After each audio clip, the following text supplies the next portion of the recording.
Hey, this is Hunter with the Awana Tennessee Network, and our goal is to connect Awana leaders and ideas for the sake of the gospel. Whether that's connecting the dots to your ministry or whether that's connecting you with other leaders to help you with your ministry, we want to build those connections. And today we're going to be connecting you with another Awana missionary, Mr. David Roach. And I'm excited for David to come on here today. David's going to be sharing about a very needed topic right now, which is needing leaders, recruiting leaders, especially with COVID and everything going on right now. There's a lot up in the air. And one thing that could be up in the air is, are my leaders returning? Do we have enough leaders? So David's going to be talking to us about that. I'm excited for David to join us. You know, he's got over 10 years experience as an Awana missionary. He's actually been a part of Awana since he was around 6 years old. So he comes with a lot of great ideas and experience. I'm also excited for David because David is part of my work group with Awana. As Awana missionaries, we have a group that we constantly stay in touch with, at least meeting once a week as a group. And so when I mentioned to my work group that I needed some guests to come on to speak to these topics, David was very quick to jump on. And so I'm glad to have his eagerness, his insight. So let's go ahead and jump to our conversation with David Roach. All right, we've got David Roach with us. David, thank you so much for wanting to do this today. Hey, glad to do it, Hunter. Thanks for the invitation. Looking forward to it. Yeah, absolutely. So with me having Awana missionaries coming on, helping me out with these, I like to ask them some of their favorite memories from either being in Awana themselves or as a time as being a missionary, because I know you have to have so many great stories from your time in Awana. So I'd love to hear any of the big memories that stick out to you. Awana's been a big part of my life since I was 6 years old. So there would be a lot. So it's hard to get just a small sample in here. But for me, I grew up going to like the Awana camps and participating in the Awana games. And so I think a lot of what really drew me to Awana was those outside of church kind of activities, Right. The events, the competition, and still remember to this day setting the record in the three-legged race for our TNT team. So just so there's those sort of fun things from the participating side as a kid. Right. And now I get to be the Awana dad. So I just love that role and helping my kids through it and seeing like those light bulb moments, especially with our daughter. She's 7 now. So really starting to think through some things a little bit more and asking them some really good questions, the hard questions, right? That as parents or as Awana leaders, you get, and you're just like, okay, wow, God's working on the heart there, something. Now I got to do a little homework myself. And so that's only at 7. It's not going to get any better for me, right? Right. Yeah, and I'm waiting for that to come because my daughter's 2, so Puggle, it'll be her first time in Puggles. If we can, figure out Puggles for her during this season, we'll probably have to do some things at home. But yeah, she already asked hard questions at 2, so I can't imagine the older they get, they just ask you things and you're like, yeah, let Daddy get back to you on that. And enjoy that Puggles phase. You just never know some of the connections that are being made. One story for our daughter going through Puggles was the lesson was God made the moon.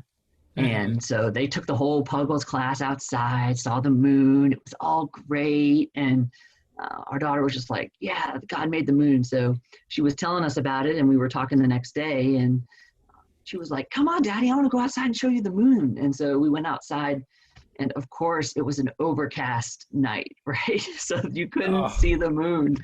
And in the heart of this 2-year-old, the world just stopped at that moment. Like all of a sudden, this moon that God made was not there. So we had to do a quick download of the Google Sky app so we could always show our daughter where the moon was at all times, just because for her, that lesson just really made an impact. So. Yeah, poor thing. She thought, where's the moon? So that's perfect. I love little kids because they have no filter. They ask tough questions. They say just off the wall things. So it's such a fun time of ministry. I'll never forget that. Where's the moon? But again, David, thank you so much for coming on. And As we were talking about you coming on and speaking to this idea of volunteers and leaders, I know a lot of people, a lot of churches right now in the midst of COVID, they're saying, hey, I'm in need of leaders. I've had some that have stepped back because they have concerns about serving during COVID, or because of COVID, they need more leaders. They need more people, more hands on deck to just cover all the basis of extra guidelines and extra needs within their ministry. So, with all of that, I figured it'd be great to cover this idea of recruiting leaders. And so, kind of just to kick the conversation off, we're talking about recruiting leaders, what are the first things that come to your mind when you think of ways to approach other people and ask them to join in the ministry? Yeah, Hunter, it's always the question, right? I mean, we always understand that that's always a big need is volunteers, and having a great idea and a great desire for ministry, but understanding that it takes people. It takes people to be willing to step into these roles. And so I say just go ahead and trick them. No. This COVID-19 season, it does open up a lot of possibilities, though, for new people. If we all think back to how we first got involved in ministry, there was a catalyst, right? There was something that happened. Maybe it was something that it was just the church decided to start up the ministry, and we knew we were wanting to be a part of that. In some cases, maybe it was someone was sick a night, and we got like an emergency phone call, text, and just said, "Hey, we really need someone to fill in for a night. Can we count on you for just one meeting?" Mm-hmm. And so I think in the case for a lot of folks, this COVID season could present a really interesting opportunity to get some new people involved in this ministry. They may not have volunteered for a 6-8 month commitment in August, but if you were to approach them and say, obviously this is a hard time. Obviously there's several of our devoted volunteers that can't be there in person right now. Could you be that reinforcement, that cavalry that comes in and really helps us out in this time of need? And of course, in the back of our minds, we would love it for that person to, be a devoted volunteer, start off in this ministry and stick with it for the long term. We don't know if that would happen or not, but in the mentality for some people, that might be something that really appeals to them. But I always, encourage you when you're looking for volunteers to be as specific as you can with what is needed. We definitely don't want to give that impression of bait and switch, and right. People thought something was going to be one way and it turns out to be the next. I mean, there's always going to be some flexibility, of course, in ministry, but we want to be as clear as possible up front. And it really helps too for the folks to see how they fit. Yeah. If they can see I can read a Bible story. I can help a child memorize a Bible verse, or I could man a line at game time. Like if they just start to really physically put themselves into those positions, it can be a big help. I like that idea of a specific ask, because I've kind of been there too, where I've had the little bait and switch where they say, oh, it's not a big deal. All you're going to do is kind of just be around the kids and you'll help out if need be, when you don't realize help out if need be is doing 100 different things. And so it's good to be specific of, yeah, what we're needing right now is people just to listen to verses and help kids through their sections, or maybe you just need crowd control person where as you're transitioning from segment to segment, just someone who makes sure we've got everything in order. And so, yeah, I like the idea of being specific. And, you talk about when you go to people having a specific ask, but I guess to flip the question, with that specific ask, do you have specific people in mind? Do you just do a blanket call to arms, or do you, is there a type of person you should look for when you ask for volunteers or leaders? How would you go about that of, how do you approach people, and what kind of people maybe do you look for when you look for leaders for your ministry? Sure, Hunter. I think there's definitely a couple things you can look for to get started. Obviously, the church is going to have probably its own requirements as far as what it would ask for from potential volunteers, and so you want to be well within those guidelines. But if it's a family of a kid, if you've got family, parents, grandparents, even those type of people that obviously have a heart for children and have that discipleship role already in their home. Those would be people that you would want to look into. But if you are thinking and praying about ministry, and if there's a name or a face that just pops into your mind, I mean, that is definitely someone that we can approach about ministry. I don't like to say no on behalf of anybody. I mean, you may know that someone's really busy with work right now, or you may know that health is a concern. But at least reaching out, I think, is it's highly respectful for the people that we're asking. Yeah. I think it shows that they're valued, and we don't want to say no for them. We want them to know that we really do value them, and that they really have something that they can contribute. Right. Yeah, and I like that because I think sometimes we're too quick to count someone out. They're too busy. They wouldn't like working with kids. Let them say no. And you said something else I really liked was personally asking that person.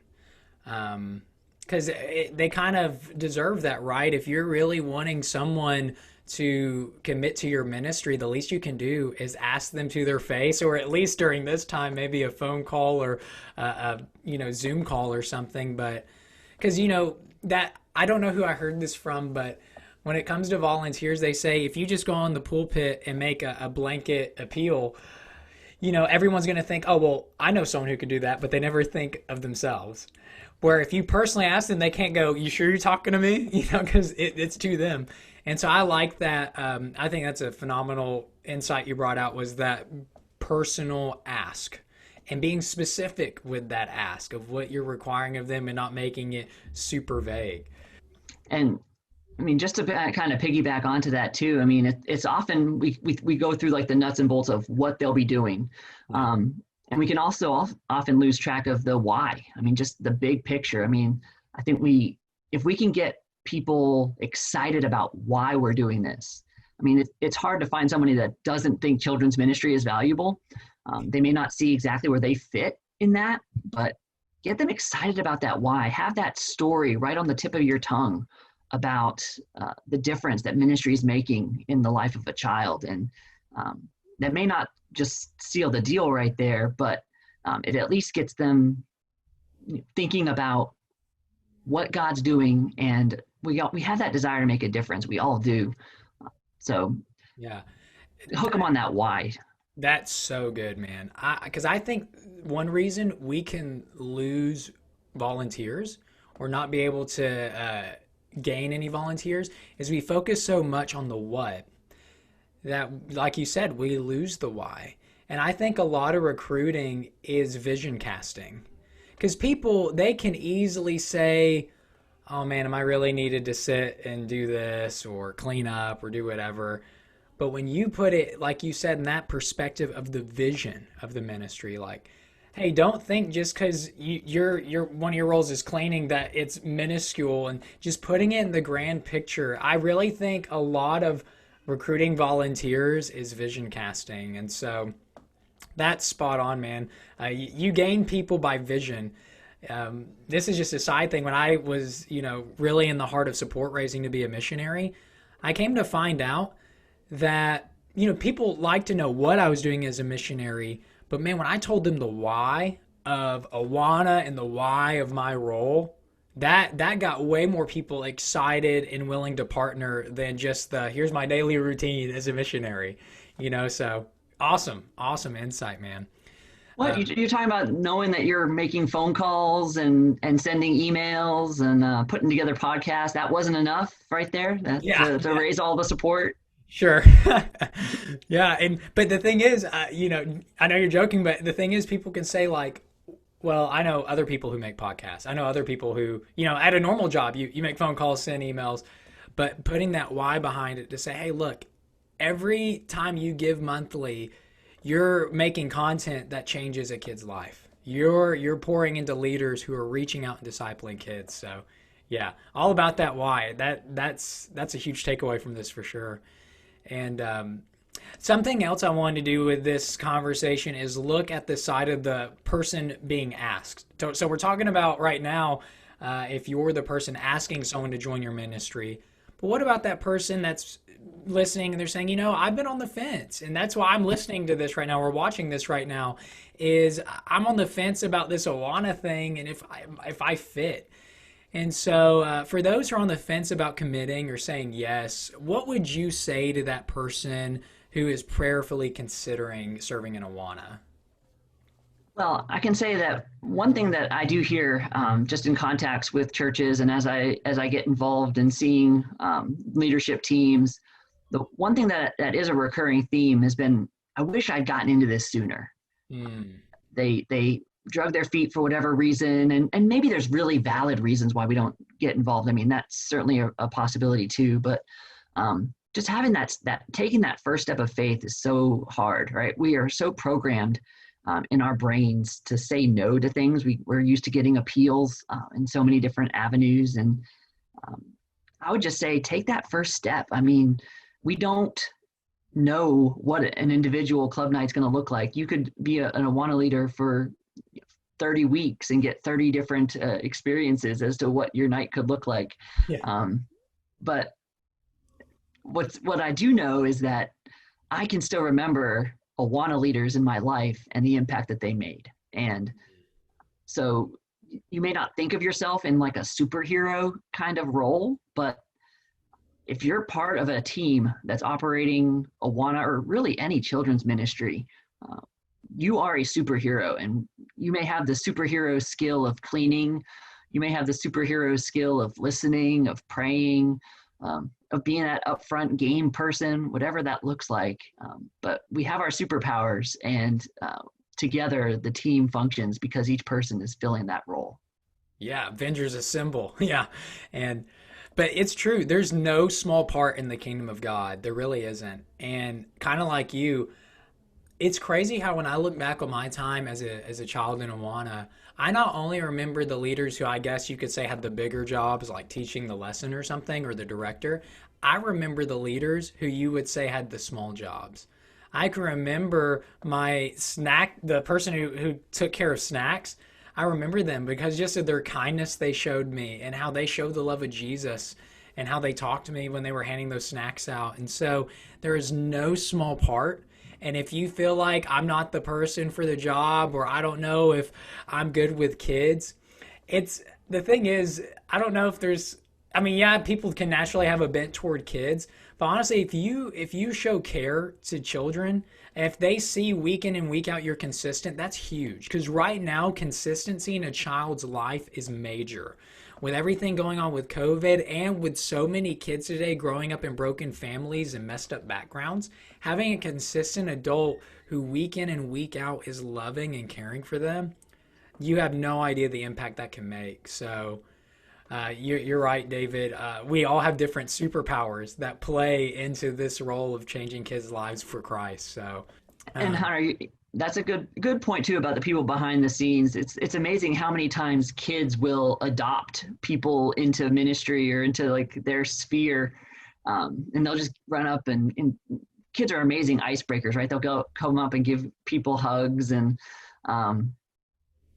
it's like it may not be the people that you would think it would. Yeah. You might be that person that's off to the side, and you're like, wow, I never would have pictured this person impacting the life of a child like this. But just seeing those connections and those kids and those eyes light up and they smile at you, they're just so happy to see you. I mean, it can really impact you as an adult, as a volunteer, just remembering that these kids are loving the people that are serving alongside them. So yeah, and what you just said reminded me of times I've seen at my parents' church. They have Awana, and they'll have a volunteer who they're not sure about it. They kind of come in wanting just very minimal responsibility, and before you know it, they can't get enough. They want to do more. They want to be part of more. And you come to see, and I've seen this a lot in Awana, you come to see that just as much as adults impact children's lives, those children they serve impact the adults' lives.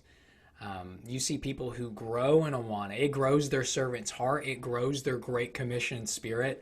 And so, yeah, there's this change that happens between both realms. So, again, if you're on the fence, man, at least just try. You never know how it could be unless you just try. And maybe you try and it's a miserable mess, then But I guarantee when you do gospel ministry with kids, you'll be surprised what you see God do in and through you. So, but David, thank you so much for jumping in on this conversation. I don't know if you have any final thoughts you'd like to give about recruiting volunteers or becoming one.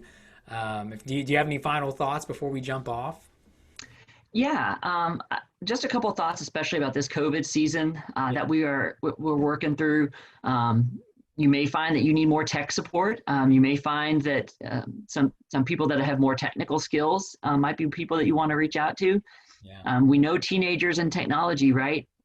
I've always said that teenagers make awesome Awana leaders, and I know we don't want to pull them away from all their youth ministry things, but there's opportunities for them to grow their skills. And I think if you're considering doing Zoom meetings, even for families that, even if you're going to have an in-person club, what I'm seeing is there's a lot of churches that are going to be providing a virtual component for those that are more comfortable with that. And so it definitely lends itself to youth being able to lead in a virtual format. So that may be an area of increased need. And you've even talked about cleaning some, and I've really emphasized that importance and seen that be of even greater significance. If we're doing in-person ministry, that cleaning mentality is really going to have to be stepped up a notch. So not that we haven't always been cleaning the churches, but there will be added emphasis in that. So if people don't see themselves in kids ministry, being that facilities coordinator and helping out with that. And Hunter, I would just too want to say, when we're recruiting volunteers, I also like the word attracting volunteers, just trying to make ministry so attractive it just draws people into us. But whenever we're in this ministry role, people are going to say no, right? And that's just going to be something that we are going to have to be okay with hearing that. And but I do want to speak into what was the reason for that no? Because sometimes there's really valid concerns, and we could be praying alongside those people for that. Sometimes we may see that there's something that on our end that we could tweak, we could adjust, that would help cater to the needs that specific leader had. So sometimes people will say they can't because they can't be there every week. Well, maybe it's an every other week or once a month. I mean, maybe there's concessions that we could make with that, or they can't be there right at 6 o'clock when ministry starts because of work. How many people do we hear about that? Yeah.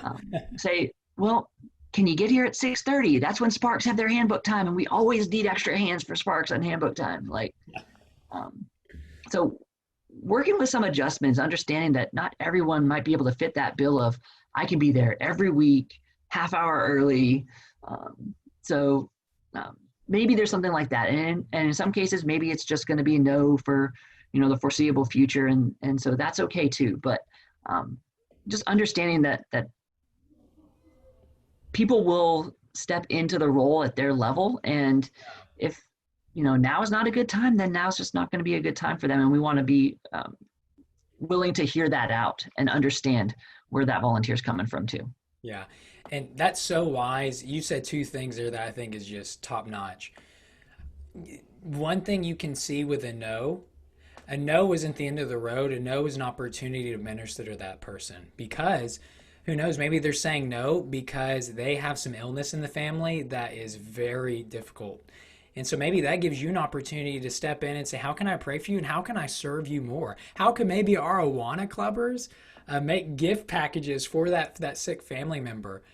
See, when we're spirit led, we walk beyond just, man's mentality about things. Instead of saying, oh man, that's a no for our ministry, but it also could be an opportunity for your ministry too.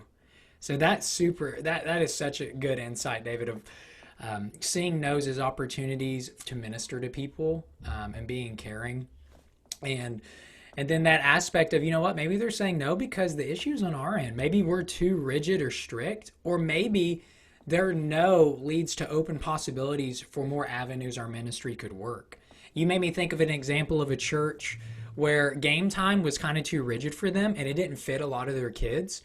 So they ended up doing kind of a multi-track game time where they called it their activity time, where, if you're part of group A, then you go do robotics. If you're part of group B, then you play board games. If you're part of group C, Mr. So-and-so teaches you about photography. And I literally got to see that go down where they recruited this guy who loved photography. He said, hey, I don't know anything about working with kids. I don't know anything about game time, but I'm really good with photography. And if any kids are interested, I would teach them. And he did. It was part of their night. And so that's the thing, is maybe a no can open up some more opportunities for our ministry and get more people in our church involved in different capacities. So, man, that's a great way to end this, David. You brought out some good stuff here at the end, but man, I really do appreciate you coming on, and I know this is going to be beneficial for a lot of people. I know I took mental notes, and I'm going to write them down after we're done. So I learned a lot from this, and we'll definitely have to do some more of these for sure. So I'll probably be bugging you more in the future, but David, thanks so much, and I guess I'll see you at our next work group. Yeah, see you Tuesday morning, man. All right. See you, man. Thanks for having me. Bye. Thanks for listening to this conversation I had with David. If you have any questions about our conversation, or if you have suggestions or comments for future episodes, you can message us at hunterw@awana.org. Again, that's hunterw@awana.org. And if you need more information, if you would like to learn more about my ministry and what we're doing here in the Tennessee Network, you can go to www.awanatn.com, and there you can connect with us. You can subscribe to our newsletter. There you can find more videos, articles, podcasts. So feel free to go to that website and learn more. Either way, we'll see you next time here with the Awana Tennessee Network.